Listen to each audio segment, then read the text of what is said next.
السلام علیکم ورحمۃ اللہ۔ معزز ناظرین کرام، آج انشاءاللہ ہم اسلامی تاریخ میں دہشت گردی کا شکار ہونے والے پہلے شخص کے حوالہ سے گفتگو کریں گے کہ جس کی رائے کو بھی اللہ تعالیٰ قرآن مجید بنا دیا کرتے تھے۔ مثال کے طور پہ وہ عظیم شخصیت جن کا نام نامی اسم گرامی سیدنا عمر بن خطاب رضی اللہ تعالیٰ عنہ ہے، بیت اللہ کے اندر تشریف فرما ہے، نبی صلی اللہ علیہ وآلہ وسلم کے پاس حاضر ہوئے، کہا یا رسول اللہ صلی اللہ علیہ وسلم، میرا دل چاہتا ہے، میرے دل کی یہ خواہش ہے اور تمنا ہے کہ جو مقام ابراہیم ہے ہم یہاں پہ نماز ادا کیا کریں۔ تو اللہ تعالیٰ کو حضرت عمر رضی اللہ تعالیٰ عنہ کی رائے اتنی پسند آئی کہ اللہ تعالیٰ نے اس جگہ پہ نماز پڑھنا وہ بھی واجب قرار دے دیا اور قرآن مجید کا اس حکم کو حصہ بنا دیا۔ فرمایا وَاتَّخِذُوا مِن مَّقَامِ إِبْرَاهِيمَ مُصَلًّى۔ اور اسی طرح وہ عظیم شخصیت کہ جن کی رائے کو ایک دفعہ نہیں، دو دفعہ نہیں، بلکہ متعدد مرتبہ اللہ تعالیٰ نے قرآن مجید کا حصہ بنایا۔ قرآن مجید میں حکم یہ ارشاد ہوا یا ایھا الذین آمنوا لا تقربوا الصلاۃ وانتم سکارى، ایمان والو نشے کی حالت میں تم نے نماز کے قریب نہیں جانا۔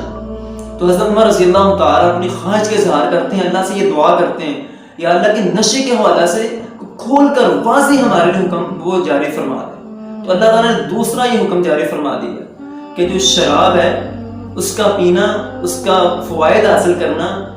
وہ کم ہے لیکن اس کے نقصانات وہ زیادہ ہیں۔ لیکن اس کے باوجود حضرت عمر ابھی مطمئن نہیں ہوئے، ان کی دل کی خواہش و تمنا یہ تھی کہ بالکل واضح دو ٹوک جو ہے وہ پیغام اللہ تعالیٰ ہمارے لیے نشے کے شراب کے حوالے سے نازل کر۔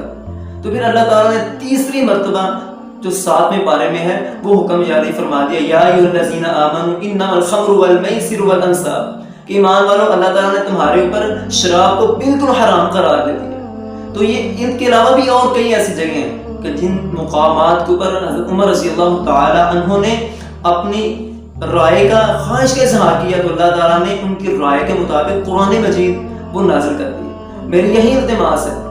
کہ جس کی رائے کے مطابق اللہ تعالیٰ قرآن مجید نازل کر دیں ہمیں اس کا احترام کرنا چاہیے، اس کو سلوٹ کرنا چاہیے اور اس کے تذکرے کرنے چاہیے اور اس کی درجات کی بلندی کے لیے اللہ سے دعائیں کرنی چاہیے کہ جس کی فضیلت کے لیے اتنا ہی کافی ہے کہ وہ وفات کے بعد نبی صلی اللہ علیہ وسلم کی معیت میں آپ کے ساتھ جنت میں ہے، وہ جگہ جس کے بارے میں کائنات کے پیغمبر علیہ السلام نے فرمایا تھا کہ میرے حجرے سے لے کے میرے منبر تک جو ٹکڑا ہے یہ جنت کا حصہ ہے، وہ جنت کے اندر مدفون ہے۔ اگر آج کوئی شخص ان کے بارے میں کوئی بد کلامی کرتا ہے، طعن کرتا ہے تو حقیقت میں اس کی مثال ایسے ہے جیسے کوئی شخص سورج کی طرح منہ کر کے تھوکتا ہے۔